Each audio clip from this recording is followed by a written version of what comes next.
Elvis Mbere ambaye yupo katika kaunti ya Kakamega. Yupo nyumbani anakula kuku tu.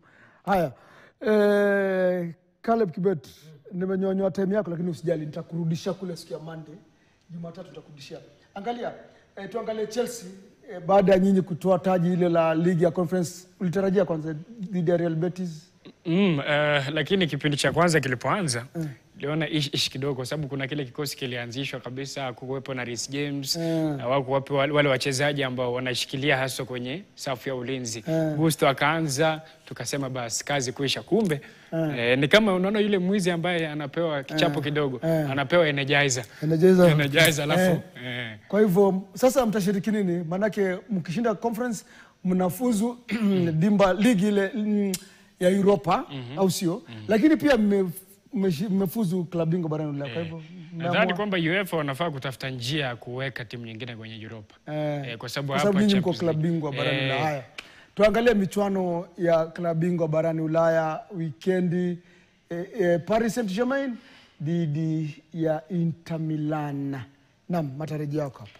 Makubwa sana kwa timu ya Inter Milan kwa sababu ndio timu zote zina njaa. Huyu alikuwa kwenye finali mwaka 2020, mwaka 2023, 22 alikuwepo kwenye finali, akapigwa dhidi ya timu ya akicheza na timu ya Bayern Munchen. Huyu akapigwa na timu ya Man City. Kwa hivyo ni timu mbili ambazo hapa uzoefu ndio utachukua siku. Ambaye ana uzoefu mkubwa, na 43% ya wachezaji wa Inter Milan wana miaka 30 na kusonga mbele. Kwa hivyo uzoefu mkubwa, lakini itabidi tu sijui vile ambavyo watacheza, lakini itabidi wafanye ile kucontain mchezo wa timu ya PSG kwa sababu wana kasi kubwa sana. Mpira wao upo juu hasa kwenye safu ya kati, Vitinha, Fabian Ruiz na Joao Pedro ambaye kwenye safu ya kati. Kwa hivyo itakuwa ni vigumu sana kwa Inter, lakini upato mkubwa zaidi na ipigia timu ya Inter Milan. Au sio?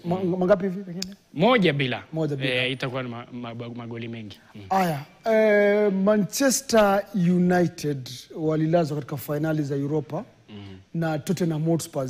Kuna kocha huyu wa Tottenham Hotspur, Ange Postecoglou. Mashabiki wanasema, wajua wakasema jamaa furushwa, lakini baada ya kutoa taji hili la Europa, sasa mashabiki wamejitokeza kimasomaso, hawataki bwana huyu kocha Postecoglou afurushwe, wanataka abaki. Kwa hivyo tusikie mashabiki kule Uingereza kwa haraka tu wanasemaje kuhusiana na ushindi wao na pia kuhusiana na kocha huyu Ange Postecoglou.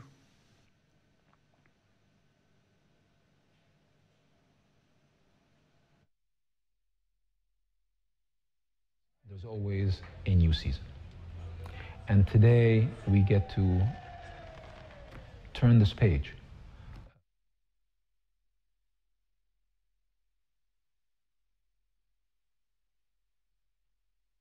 Naam, hii hapa kanda ya mashabiki wa Poste. Unaambiwa kanda hiyo bado ipo jikoni. Kwa hivyo utarejea nini weekendi? Weekendi kikubwa zaidi nadhani kwa tutakugusia hilo la Postecoglou ni kwamba yule kocha ni mzuri. Ni majeraha tu, wale wachezaji walipata majeraha kwenye msimu ambao ulikuwa, ama ukiingia kwenye second leg kwenye msimu huo ambao umepita. Kikubwa zaidi Radio Maisha. Unajua leo tunaadhimisha miaka 15. Tuko mbele pamoja. Kwa hivyo unajua tagline ya kwanza ya Radio Maisha ilikuwa nini? Nieleze. Sikiza uone. Wakati afisa mkuu mtendaji ilikuwa ni Paul Meli. Sikiza uone. Kumbe alikuwa ameangazia miaka baadaye, maana yake saizi unasikiza na bado unaona, si ndio?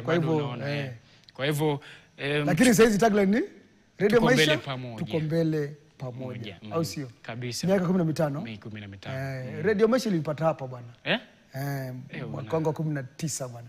Naam, sina la ziada. Asante sana kutuazima macho na masikio. Basi hii leo tunasherehekea, sisi wana Radio Maisha tunasherehekea miaka 15 kuperusha matangazo. Kwa hivyo radio zaidi ya radio, Radio Maisha. Shabash. Anayekuja sasa ni mwanahabari mwenzangu Suleiman Yeri.